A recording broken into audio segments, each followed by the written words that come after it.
you told me you were fishing. I told him, well, you committed because they're doing scoreboards too. Yeah, it was, and it was, I don't know, it was that issue too. Yeah, still helping. Sorry, just no, surprised when it tells you. Maybe you guys. I mean, I heard about it. And I was sure it. Yeah. And then did it work?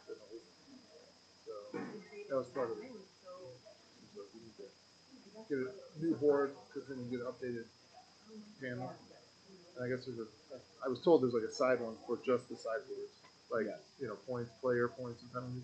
Oh, but these are topics that I know nothing about. So.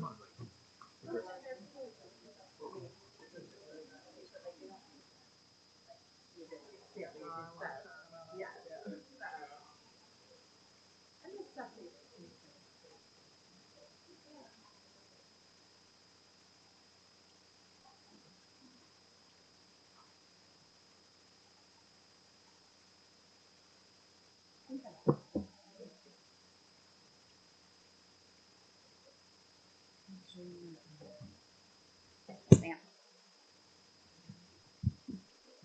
Is everybody ready? Okay. Calling to order the Huron City School District regular Board of Education meeting on Monday, November 18th, 2024. You could call the roll, please. Mrs. Henners? Here. Dr. LaFay? Here. Mr. Rager? Here. Mrs. Hartley? Here. Here. If you would all join us in the Pledge of Allegiance. I pledge allegiance to the flag of the United States of America and to the republic for which it stands, one nation, under God, indivisible, with liberty and justice for all. Thank you very much. Our second item on the agenda, we need an approval of the agenda. Second. Dr. LaFay? Mrs. Henners? Yes. Mr. Rager? Yes. Mrs. Hartley? Yes. Mrs. Mast? Yes, thank you. We are now to audience community comments. Did you have? I don't have any forms. Was there anyone in the audience this evening that wanted to approach the board? Okay. We will move on to item number 4, administrative reports. So Jody, you're up with the first one about the butterfly garden. Okay. Okay. So tonight, I have the distinct honor to present a plaque that is going to hang in Woodlands Elementary School. And this plaque commemorates the butterfly garden that was originally started in 2007 by Lisa Yako. If you want to stand up? Lisa Yako, Michelle Kapoor, and Sandy Hartley. Sandy was unable to be here this evening, but her sister Michelle is here. If you'd like to stand up, Michelle. Sandy's father, Richard Hartley, was very integral in getting this garden together with Lisa and Michelle and Sandy. And we just wanted to have something that memorialized Sandy and Michelle's father because of the butterfly garden. And so we did a plaque. It's going to hang inside the... Yeah, inside the vestibule. Yep. There's a couple other plaques there as well. Yeah, at Woodlands. So it will be there as long as Woodlands is there. And then if Woodlands isn't there, it'll move to wherever we are.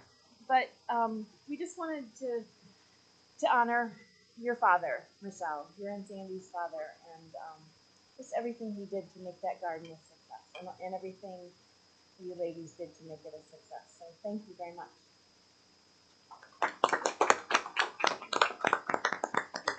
Can we get a picture with you and the three of them, maybe by the Home of the Tiger Center?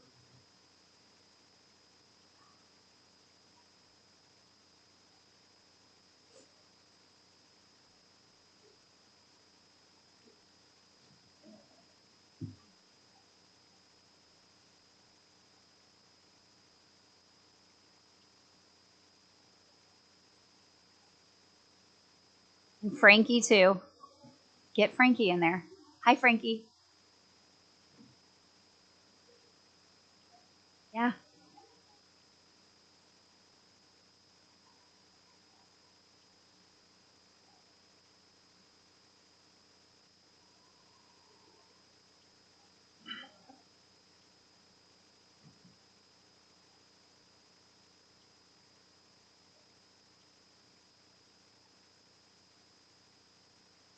Sure.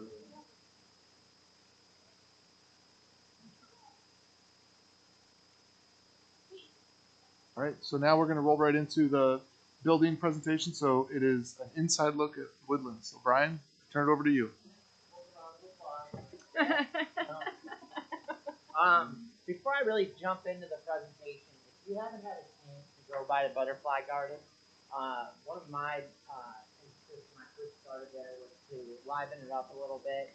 Under the direction of Dr. Tapman and his guidance, we were able to cut up those pine trees so you can see it when you park there. We've added a little library and a bench now that's there.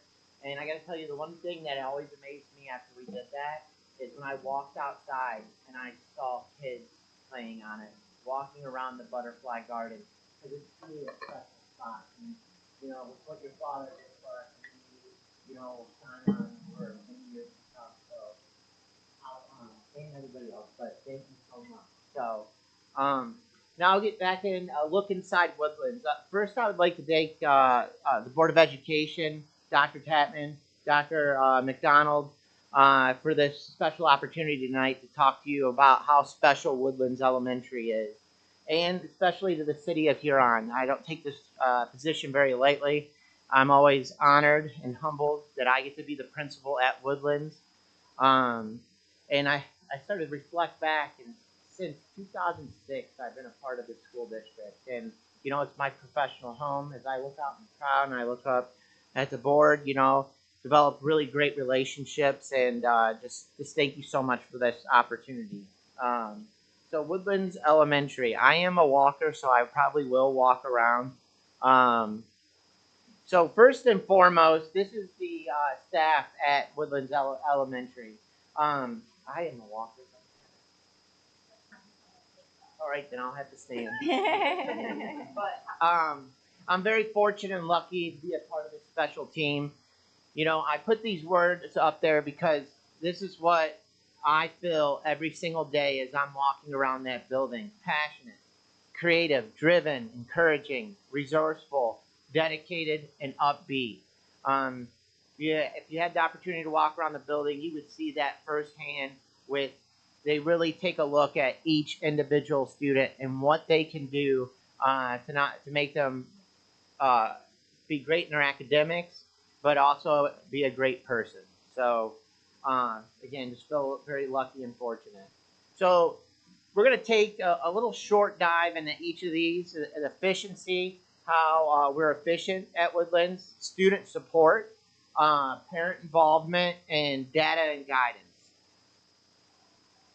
So efficiency maximizing, discipline referrals. Since the beginning of the year, there have been 71 reported incidences.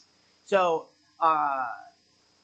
when I was at Shawnee and I transferred over, I created a app. It's basically a Google form, but all the staff that's in the building have an application on the computer or on their smartphone. So if there is a student or that creates an opportunity, so I don't like to call them discipline or anything like that, but an opportunity to get better, they fill that out, and automatically on my watch and in my email, I get a ding that Mrs. Frosto has an incident in her classroom. So I go down there and I look, I go into it, and then after that, I write a report. Because one thing that I've found out over my years is I might have a student that comes down to my office and I'm working with him or her on XYZ, but they might not know everything that I did. So after I meet with the kid, come up with the opportunities to help him or her make better choices, I fill out a report, and the teachers get that back. So they know exactly what I did. But also, if you take a look to the right of it, I also get data from that. So on there, I can see that the most incidences are happening in the classroom, and then secondly is playground and recess. So what does that help me do as an administrator? It helps me focus some attention with Sandy Shue going in the classroom when she's doing with High Scope. Or I might be talking to the students at Student of the Month assemblies around the building about ways they can better themselves and be better role models for each other. Also on there, I get the amount of referrals that a particular teacher is entering. So that can help me with professional development and that. So this resource is something that I'm using, and I can only see it helping me become a better leader and helping our building as we grow in development. The next thing is student services referral.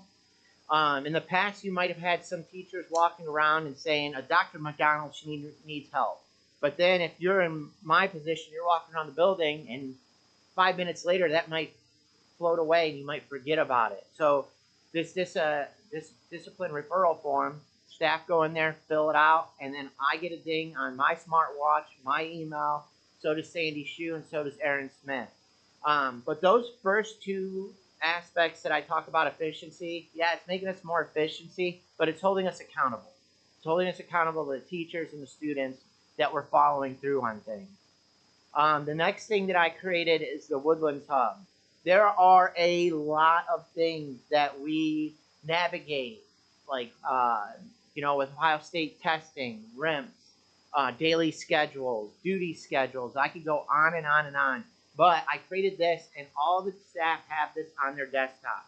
So they're not pillaging through our website trying to find something. They open it up, bam, there it is, they go there. So all the stuff is easily and accessible. So that's our efficiency and how we're maximizing our time. Student supports, IST approach, continuum of services. Since the beginning of the year, we've had 49 referrals, students that were saying, hey, they might need a little more support academically, social, emotionally, or just in counseling. Now, we've really ramped this up this year. All staff, pre-K through 5th grade, are using Same Goal.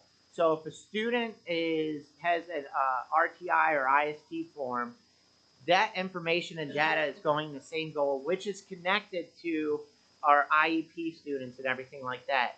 So next year, when I go to run a report, all that stuff is housed in one area. So that teacher will be able to see what that particular kid was working on last year and so on. So this process, I can tell you right now that I'm very lucky to work with Dana Bilk, Erica Johns, Allison Litz, Carrie McLaughlin, Chelsea Thompson, Jesse Gimpling, and I could go on and on, but we've worked since the beginning of the year to revamp this process because it's so important to get students the supports they need in the classroom. Next thing we have is sources of strength. It's very hard for me to stand in one area, I'll tell you right now. But sources of strength, this is something that Sandy Shue is doing on Mondays, and we're looking to get this more into the classroom, but it's Sources of Strength is an evidence-informed curricula that builds protective factors to prevent mental health issues, bullying, etc. So she is doing those lessons with the kids, but at the same time, when I talk about the discipline referral form, we're going to start relating that. So we're getting some good data from that. Now how can Sandy go into those classrooms and do that tier one, that baseline approach with our students? Aaron Smith is doing Rocks. It's ruling our experiences. This is with girls. It's empowering girls' confidence, self-esteem, learning assertive communication, teamwork, and leadership skills. And for the first time this year, we have Guys with Ties, which does the same thing as Rocks. Another day, she invited me in there because the students were tying ties for the first time. And I could tell you, I didn't realize how hard that would be because I do it so often. I was like, swoop, loop, swoop, pull. That's all you do. But both of those programs that Aaron Smith is leading up, fantastic. They're making an impact with our kids.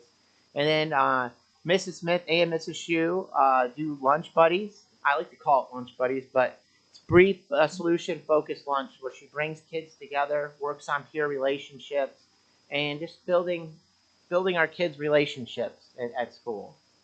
Parent involvement. We have Parent Cafe. This is our second year. I can remember years ago when Mrs. Hartley and I first talked about Parent Cafe. So we're actually getting this up off the ground last year, and we're going into this year. But it's a place where parents can come together and share their stories, their experiences, their worries, their fears, their wisdom, and find community and strength. Sometimes, especially with some parents, they might not know that other parents are out there to support them. Or they might not understand that there may be a family that is going through something that you're going through right now. So it's just connecting parents, building that community, and just witnessing it. Sandy Shu's doing a great job heading that up. But just seeing it and talking to the parents that are involved with it, it's nothing but great things coming out of it.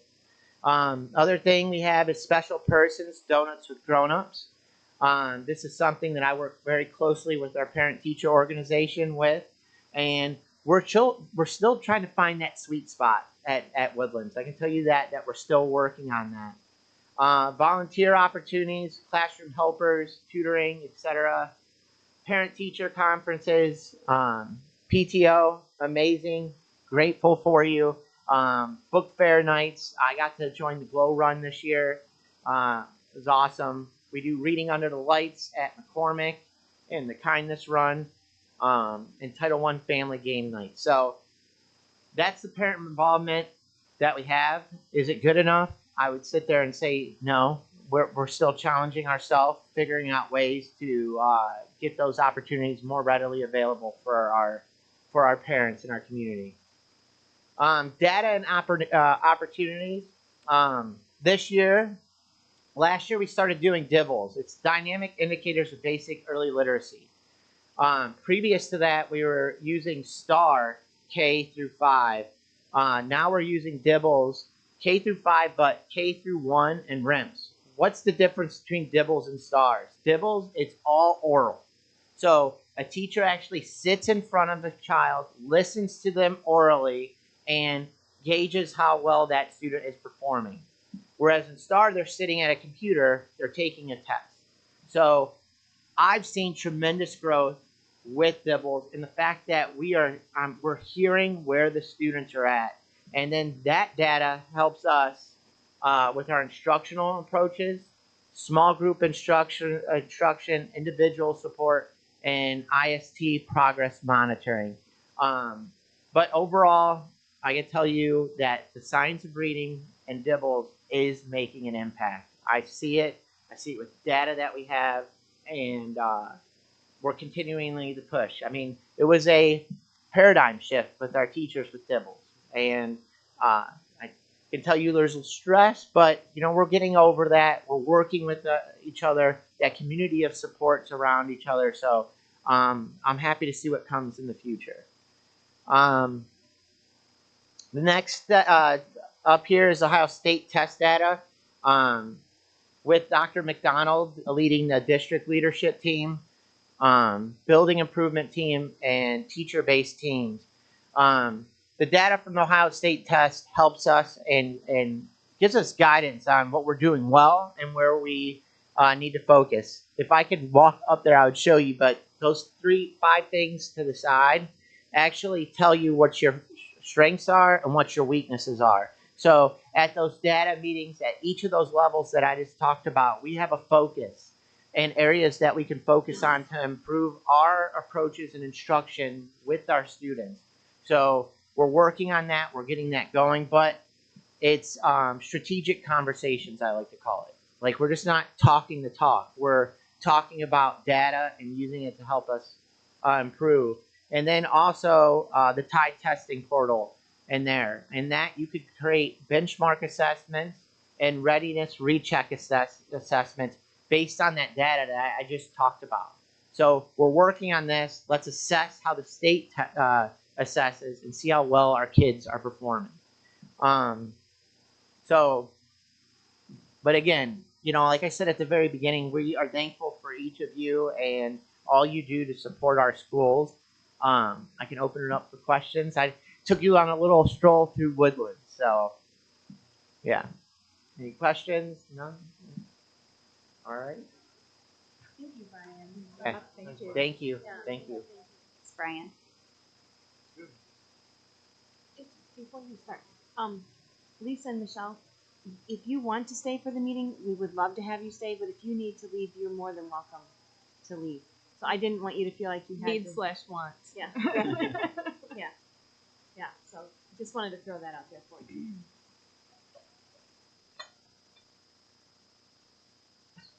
Ready? Next report is our student liaison, Grant. Hello, everyone. I hope you are all doing well. A decent amount has happened since the last meeting. Fall sports are officially over, and then winter sports are full speed ahead. The girls' first basketball game is actually this Saturday, so it's pretty fast already. Thanksgiving break is, of course, right around the corner. At least at the high school that I know of, kids are pretty excited for a break. But everything seems to be going well, and I think we're halfway through the second quarter, right? Yeah. So that was pretty quick already. The McCormick Junior High Middle School, Lion King Junior, was just last weekend. I heard that was fantastic, and they did an amazing job. So that's awesome. And then also at McCormick, last Monday for Veterans Day, they had a pretty big assembly, I heard, and I heard it went really well. Grant? Grant? Yeah, it's perfect. Okay, Julie. Brian and Grant is Grant forgot to share about himself, so I'm going to. Tech committee.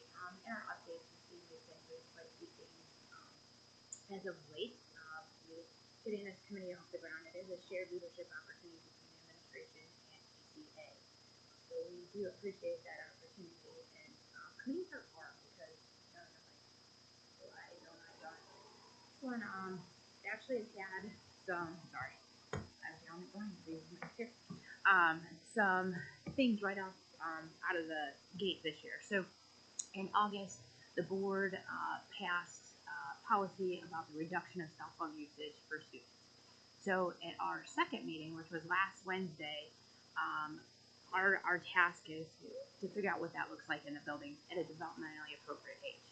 So at the request of AGA, they asked for students to participate in the group.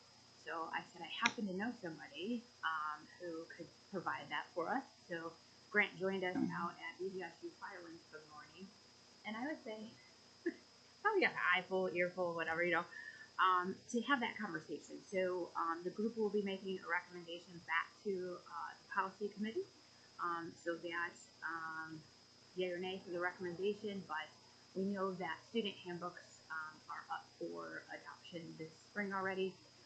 So we want to have that to you here real soon. So Grant provided that student perspective and brought up some things, quite frankly, us adults may have overlooked.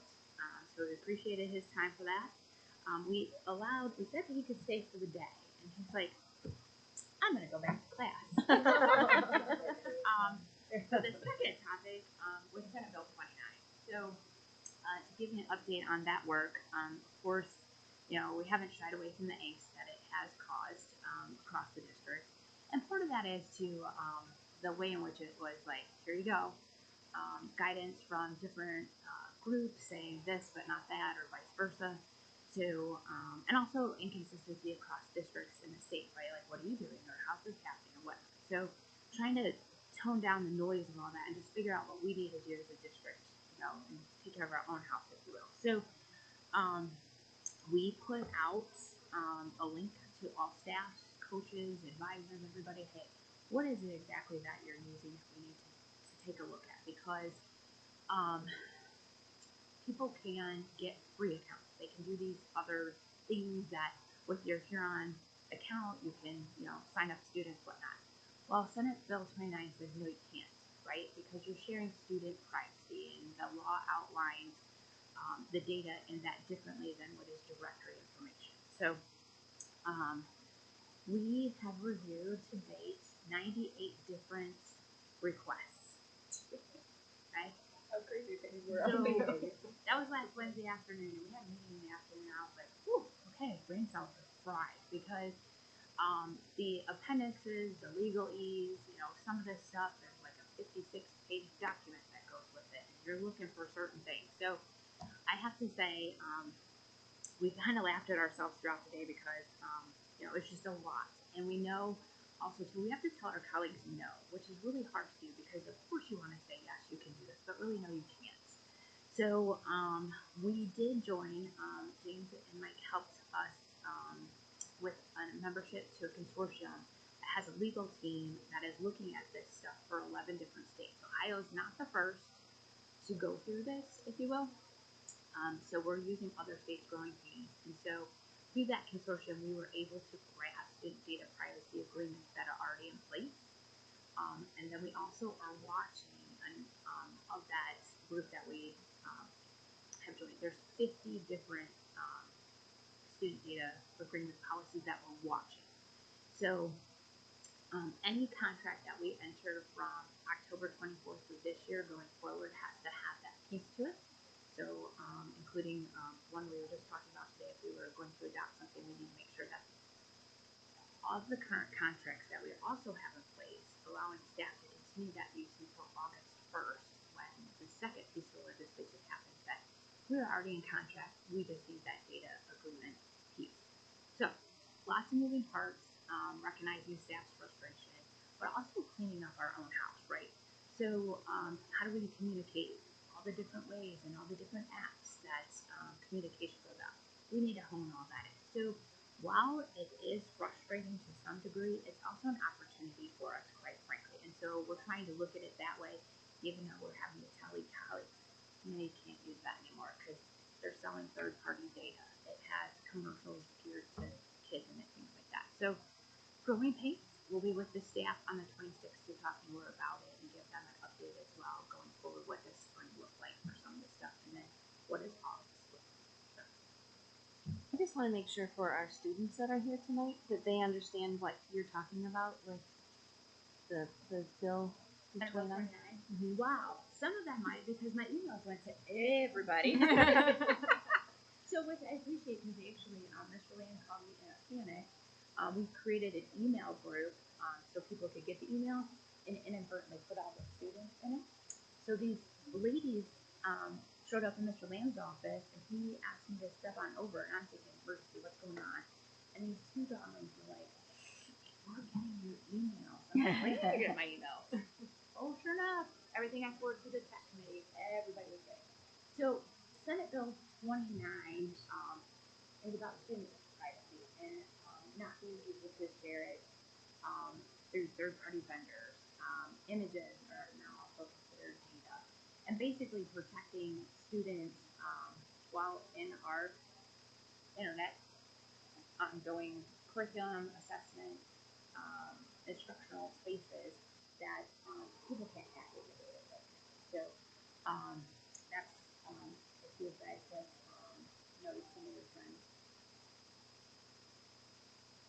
So if we are in fact looking at student accounts because some filter has interest because somebody perhaps will be on a site on a site they shouldn't have been on, parents have to be notified within 72 hours. So that's annual notice that we do monitor, and then if for example, there's a PSA assignment through health with a lot of the filters, which is fine. It's an assignment. It's all good. We have to look at each one of those and then make contact with the parent to say your student data was monitored and here's why. And likewise, if there's something that students are searching for that they should not be searching for student because of these things, and that's a different conversation. It's maybe not as nice as a conversation. So The thing I heard about right away from parents was mainly related to athletics because that was where coaches were communicating with students and also parents.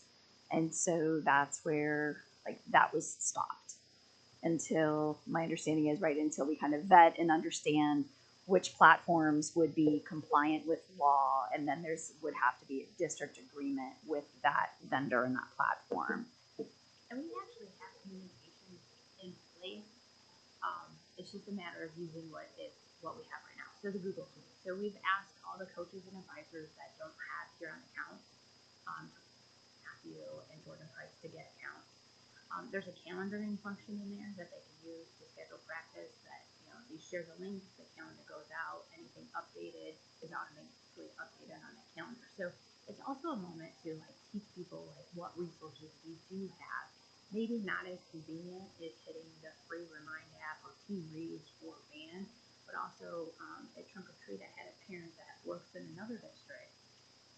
In our district, she's like, I got 6 apps, and I was like, yeah, we're gonna handle that. So that is another opportunity for growth for the district to consolidate all those things and getting really good at just communicating. Maybe also like pushes the discipline of being organized up front, because you can send one communication at the beginning of the week with your practice schedule. That makes it easier than constant like just in time delivery of information for folks who are less organized, right? Virtual conversation. So I did have a couple coaches reach out individually and ask questions, and working through some things, talking through some things, and I'm fully admitting as this group. So the email comes from my email account. So I look like the bad guy, and that's fine. But the consensus of what is it that we could be doing better, and making sure that we're communicating through the proper channels and not doing one-off kinds of things. Thank you, Julie. Thanks for this explaining that. All right, here we go. All right, so I'll start with our items under my report. This is through October 2024. We're 4 months in, a third of the way through the fiscal year already. So we're supposed to be around 33% for revenues and expenditures. Revenues for all funds were at 39.5%. General funds were at 40. Expenditures in all funds are at 29, and in the general fund we're at 28%. We had 2 donations, $815 total. One was from the gentleman who was here last month and spoke about the donation for the Sandy Lunch Fund, and the other one was for Huron Cross Country. Purpose statement and budgets. There's 2 to approve: boys basketball, and then we have an amended yearbook. I think we're down to spring sports, so I'm hoping to get those in, like, hopefully next month, and then we'll have all those turned in and ready to go. We do have 2 new federal grants. They're school improvement grants, and they're for the high school. I believe Julie talked about them last month or a month before. We're approving them. We got everything's good to go now.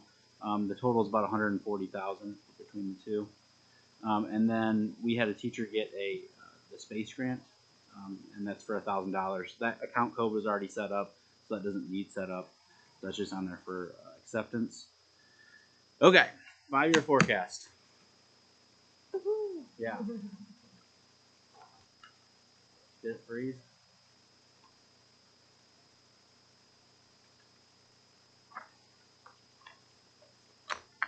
Give them out.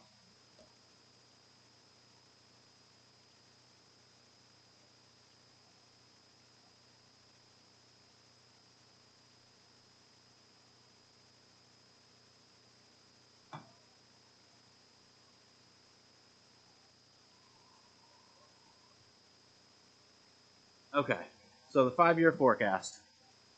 This has been fun. A lot of changes since May, so we'll go through those now. I did give you a copy of the 5-year because I didn't know how you'd be able to read it, as well as the 2 valuation sheets, one from tax year 24, tax year 23, collection year 24, which is what we just experienced this calendar year, and then one for tax year 24, collection year 25, which is what we will be experiencing next year. So if we look at this current fiscal year, up there I have the projected total general fund revenues and the expenditures, and then what our projected total surplus was going to be for the year. This is probably, I'd have to go back and look. I should have wrote that down. I think it's $1 million more than what we were anticipating. That is because of the reevaluations that just took place and the amount of money we'll see because of that at the 20-0 floor. And stop me at any point, because sometimes I could just get clicking, and if you have questions, just let me know. This is the tax year 23-24. Collection year 24, you have that. You'll be able to compare those. I know the numbers are really small. I threw it up there, but printed it off for you as well. Okay, so when we look at tax year 24, collection year 25, here's the takeaways from it. The total valuation went up 27%. That is an estimated collection increase of 2.4 million, 16.8% on that. We will see about half of that. So what will end up happening this fiscal year, we already got our collection in August, September for the last collection year. This collection year, we'll see it in February, March, and then we'll see it in FY26, August-ish. So that's why I say you'll see about half of it. On here, I did want to point out, I know this has been a topic that we talked about, but the emergency levies, there's the $400,000 emergency levy. The last year of collection for that will be 2029, so that actually is on this forecast. And the other one, the $2.7 million one, the last collection year for that will be 2030.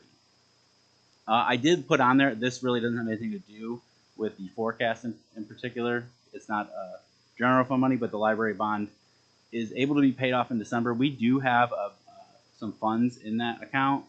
I do anticipate we could probably pay it off before December, but last scheduled payment is for December of 25.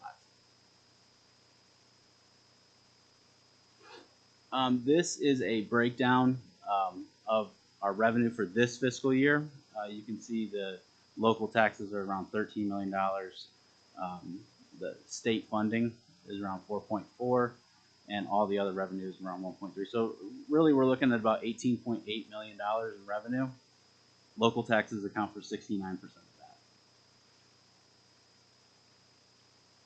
that. As far as the expenditures go for this year, you can see personnel costs are a large majority at 76%.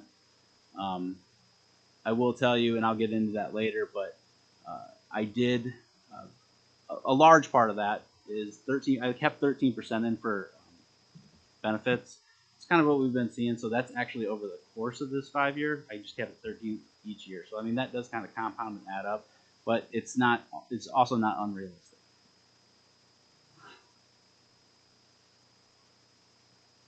So right here we got a couple bar graphs. The one on the left is our total revenue in the blue and our expenditures in the orange. So you can see revenue is exceeding expenditures up until projected 2029, and at the bottom it shows you where that net loss would be, around 680,000.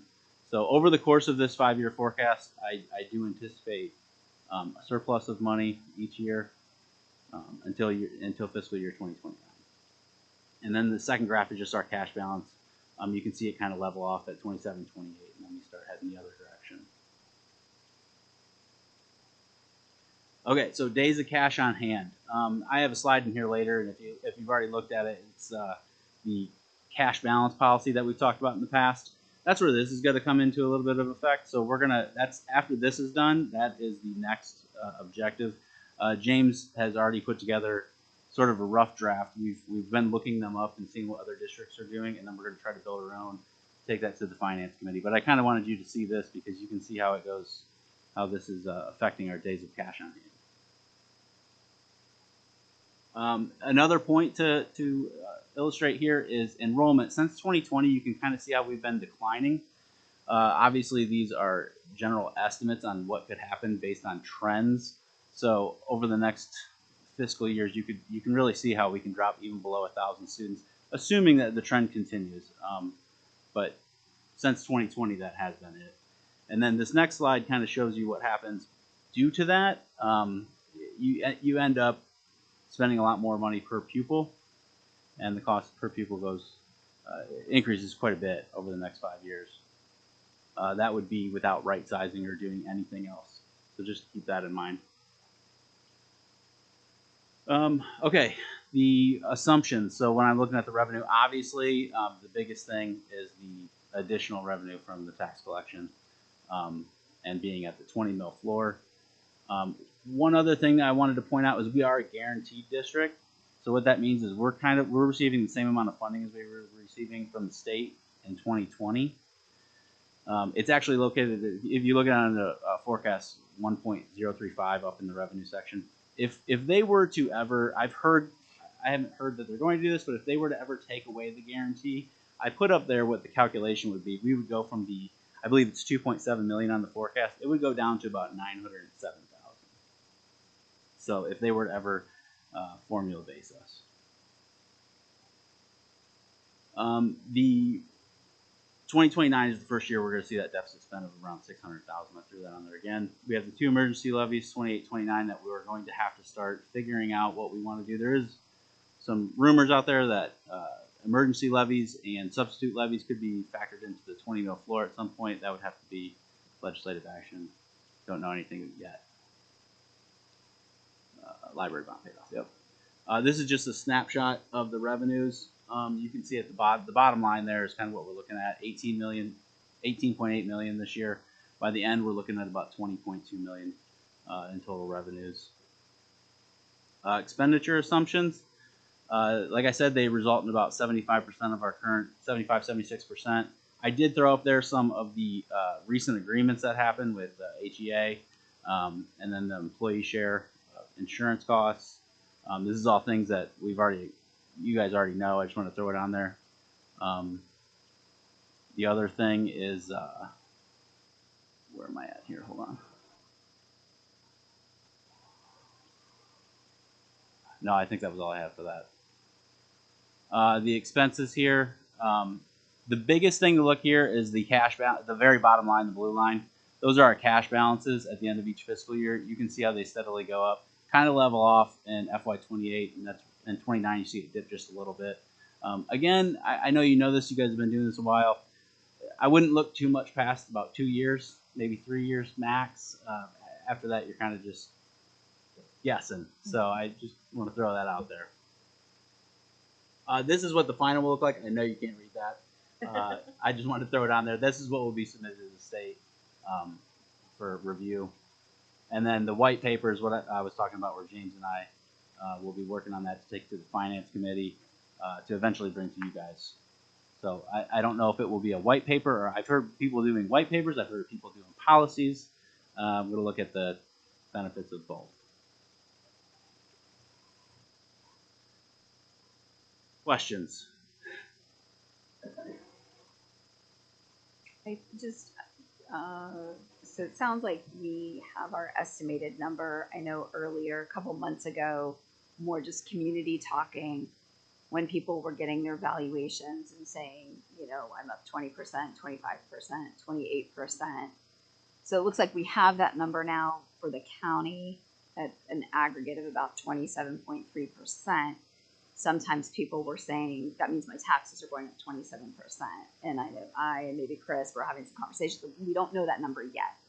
So it sounds like that number that we will see in an increase is more like 16%, because for folks, their property taxes, about 62% of the taxes they pay come to the schools.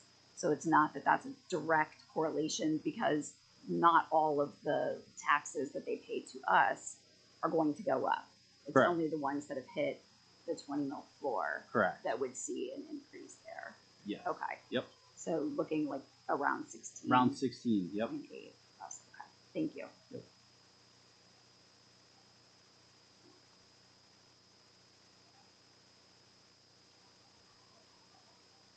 And if anything comes up over the next few days, hey, I wish I'd asked them. Obviously, reach out.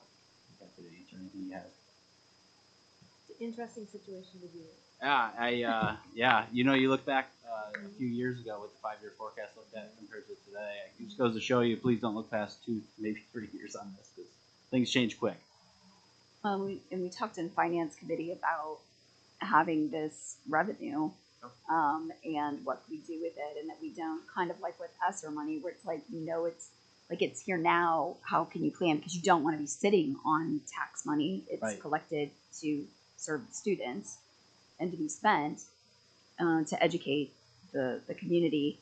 But at the same time, if then there's going to be legislative changes that would drop it, and then those revenues would drop down. So not wanting to spend the money on things that would be an ongoing commitment, such as staffing, which of course is our biggest expense, but not wanting to put the money there because it's not a guarantee for how long it'll last.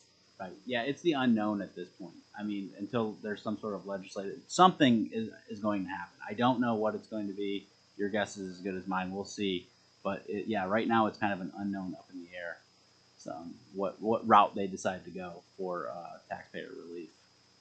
There was a piece of legislation I think I saw from the OSBA conference that there's something, or maybe no, it came in our weekly mail from OSBA about something that would generally protect people on a fixed income. So if there was a certain income threshold that they were below, maybe 75,000, and they were on Medicare or Medicaid, that they would not see an increase in taxes. Which again, like you get into that, it's like no way of being able to calculate what that would look like in a neighborhood that skews older, and that they would be potentially affected by that or covered by that. Yeah, I've seen one where if it is over 5% of your income, you would be protected, and things like that. Yeah, there's a few different bills out there, so we'll track them and see where it lands. But Is there much talk on the change in where the guarantee district, in that category? Is there any talk of that in the future? I've been hearing people say, don't be shocked if they were to take away your guarantee. Yeah. I don't know of anything in particular where that's being proposed. I'm just hearing people discuss that. Heard that at the conference in Yeah. one of the sessions. One of the school districts has a board member who is a legislative liaison. So literally with the treasurer go down to Columbus and meet with state lawmakers. And I think it was in that session where they said there's some conversation about moving everybody off the guarantee, moving everybody into the formula. Yeah. Does that make sense? Yep. Yeah. Yep. And how that would impact folks. So Well, that's what they were saying. It's so important for districts to go advocate and to talk to the lawmakers, because they can't anticipate how the composition of each district is so different. And so they need to really hear from the districts themselves. Yeah, that would be. I mean, you've seen it up there. I think we're at 2.7, and it would take us down to 900. So it would wipe out a lot of the gains that we're currently seeing. We'll see what happens. I hope that doesn't happen, but we'll track it and see where they go. And it's that piece of having the big awareness of how the school funding works, not necessarily all the intricacies, but all that's going to do is shift the burden now even more on our local community, which already is almost disproportionately on us as a community because of the land valuations. Plus the reduced enrollment makes that burden even higher on our residents. So something like that so these are things that if we can figure out a way to keep our community informed, they too can be reaching out to legislators to say, hey, this is how this is going to affect us. I may not be able to afford my home anymore, and I may have to move out of the community. So The pro of not being super dependent on state funding is, we're largely as a community, we're the masters of our own fate, as opposed to you think of bigger city school districts that are the state controls everything, right? That they do. The state changes funding dramatically. That's huge.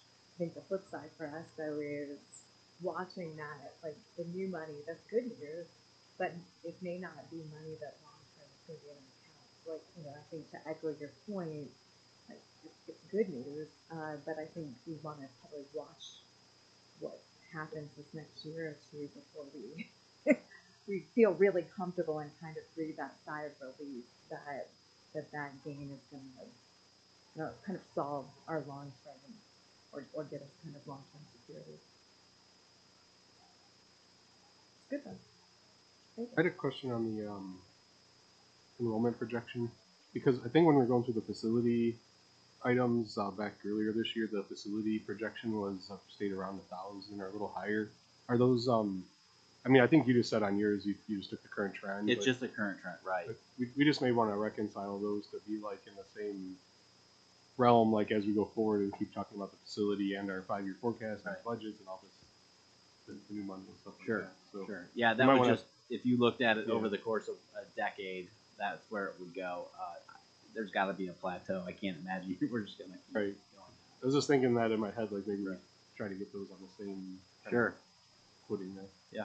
Though between Airbnbs and the Asian community, I don't think it is shocking to see it continue. Yeah, whichever one we think is the right one, right? I don't know. Yeah. That's all I have in this. Are there any questions? Okay. All right. Dr. Chapman? All right, yeah. So starting with the agenda items, just going down item 7, A is Turnitin is a service where ELA teachers can quickly evaluate students' written expression pieces. And so we've been using it at the high school for quite some time now, and now this agreement is to expand that service down to the middle school as well. So just helping staff and students get that feedback in a timely manner to help develop written expression. I'm an educator. I'm not a landlord, but if I was one, Firelands Montessori is a good tenant. So, they occupy the annex, and we have shared values as far as educating students, specifically Huron students.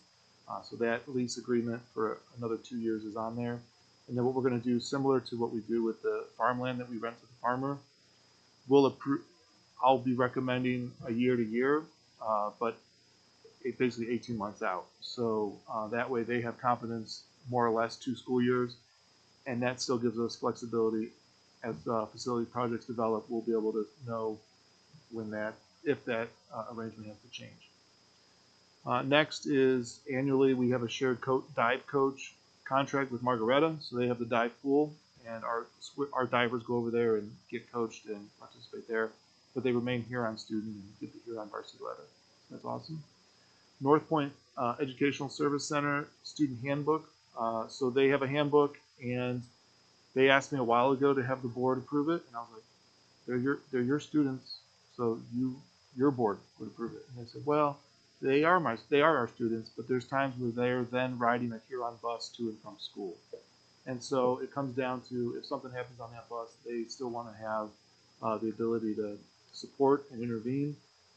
So that is the purpose of that agenda. Really, that's the purpose of that agenda item. Item E is a 9-passenger van. So for some time, we've been talking about getting a second van.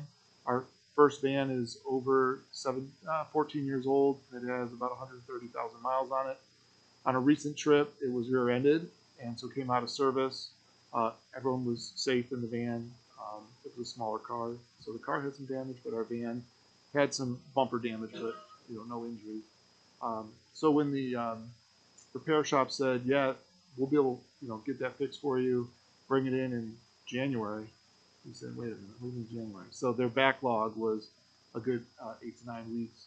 So that's part of it, but really, this 9-passenger van is going to give us more flexibility. We'll be able to take smaller sports teams to different events, smaller student groups. So if we have like kids at the middle school who are going to go down to Woodlands and do an activity with the school counselor, she's van certified. She can take the van, take up to 9 students, and they can go do that. Saves on mileage and wear and tear on a bus. So that's there. Annually, we recommend to the board about participation in indoor track meets. And so that's just a requirement of the OATCC that the board recognizes that we have indoor track participation. And the letter G is Children's Internet Protection Act of 2000. So E-Rate is a state program where it helps us purchasing power with buying technology, and we get a rebate back. And part of that is that we have to say we comply with that. So that's just that statement, and we do. And actually, we now exceed it because Senate Bill 29 exceeds those Protection Act of 2000. For Classify, we have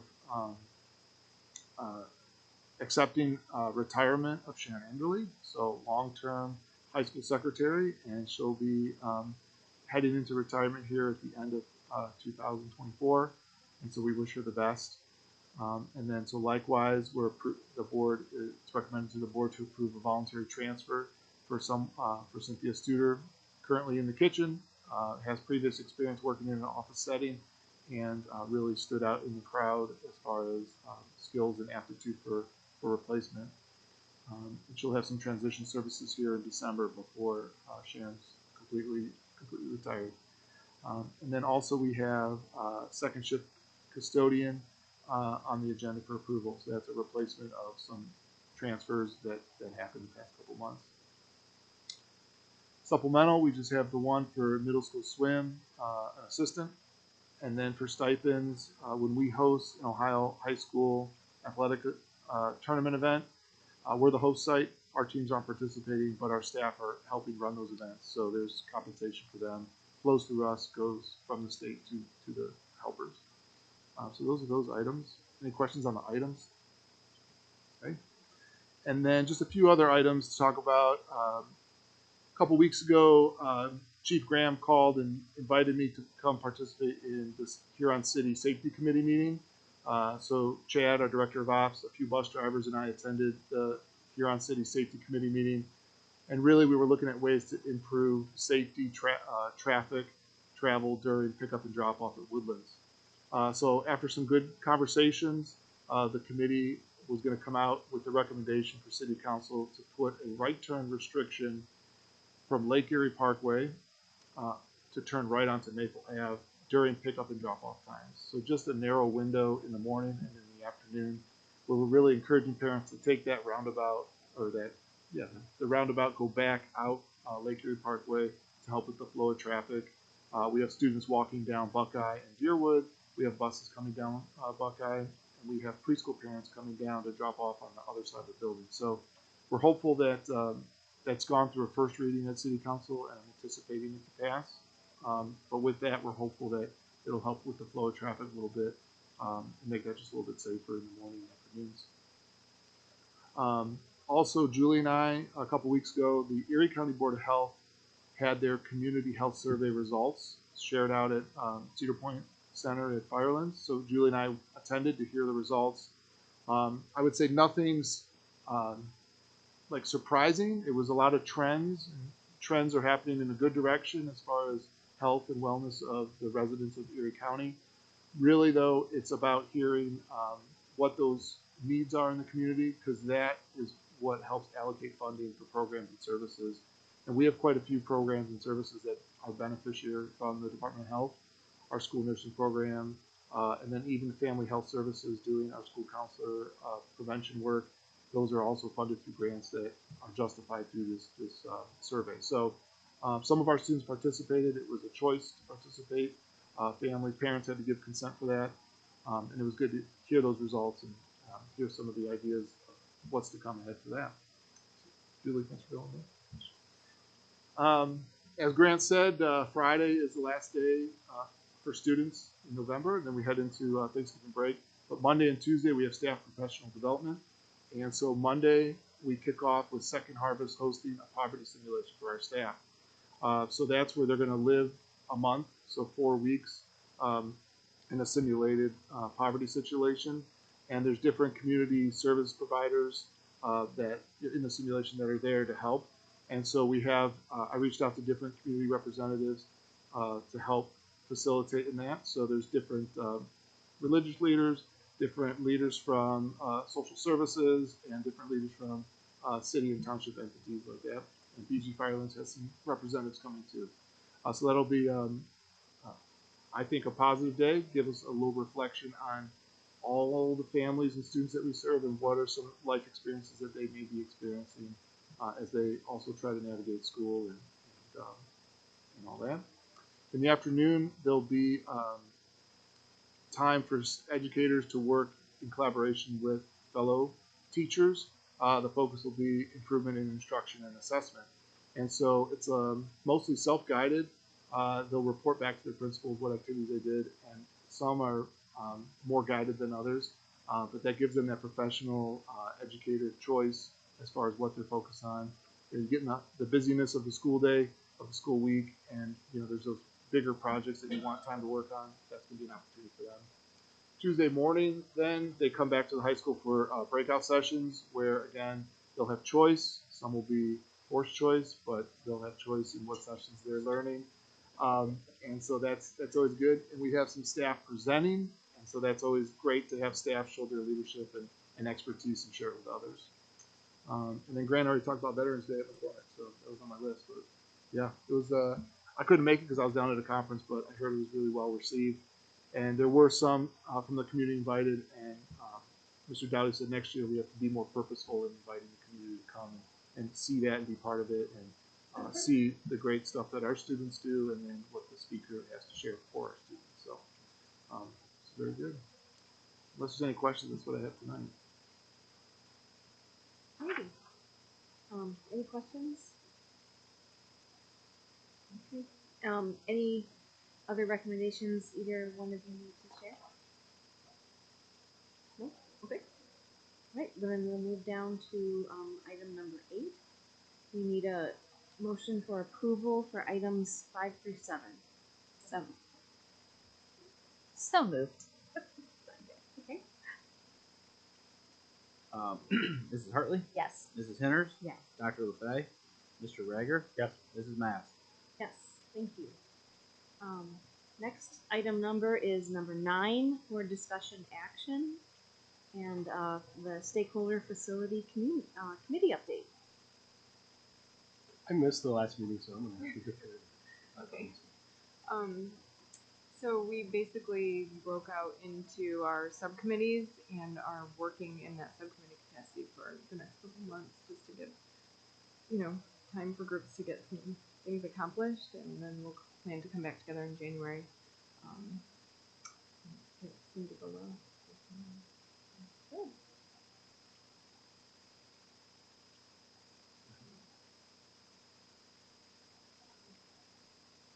Any new business to be brought before the board this evening? I thought I'd mention I'm the person that sits on the EHOBI board for Huron, a representative. Yeah.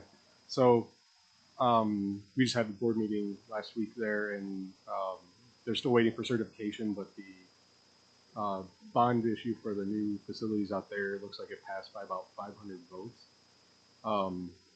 It's not enough to trigger an automatic recount, but it's close. And they were, Superintendent McCulley was quite interested in the demographic. They looked at the cities and then the school districts and the counties, and Huron actually was about a 54% pass out of our school district for that. That bond levy. Vermilion was also really high, and I think there were a couple others, and there were a few that were right around that 50%. Erie County was positive generally, and Huron County is right at 50-50, and then Ottawa County put it over the top pretty good. So I just thought I'd convey that they're also working with AVG as their architect that they contracted with, so they're working with Syed and team, and they're looking at doing quite a transformation of the place with that. So a lot of the labs that the high school students, from Huron and the other surrounding communities use are kind of what's pretty dated there. It's easy, like when you drive by, like when I first went out there, it's easy when you drive by, you see the new adult area, which is the part closer to 250 is the adult education. So that was like the last time they did a smaller issue, I think in mid 2016. But I got a tour of all the labs that like the techs use, like cosmetology, the carpentry, electrical, all that, and they're pretty small and pretty tiny workspaces and pretty dated. So they have a big vision to change that to the high bay labs you see at a lot of these other newer tech schools. So I think that's a positive for them and the community. I just thought I'd share that. You'll start seeing more. They'll put out renderings and stuff and flyers as they go. Thank you so much, Chris. Appreciate it. Okay. Anyone else have any new business? Okay. There's not a need for executive session this evening. Our next regular meeting will be on Monday, December 16th at 6 p.m. here, and we need a motion for adjournment. So moved. Mr. Rager, Yes. Dr. LeFay, Mrs. Henners, Yes. Mrs. Hartley, Yes. Mrs. Mast. Yes. Okay. Adjourned. Thank you. Thank you.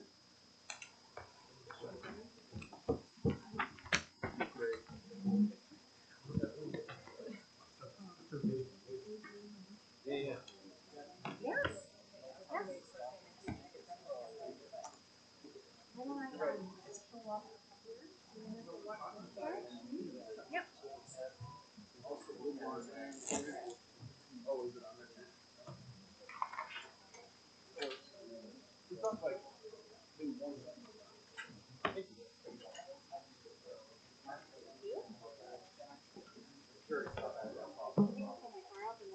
Yep. Yeah. Hey, James. Can I wrote her. Yeah. That's okay. Thank you for that.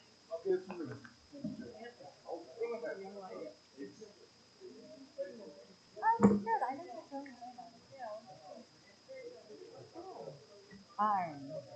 was gonna tell you on Friday night, I got this my parents' daughter played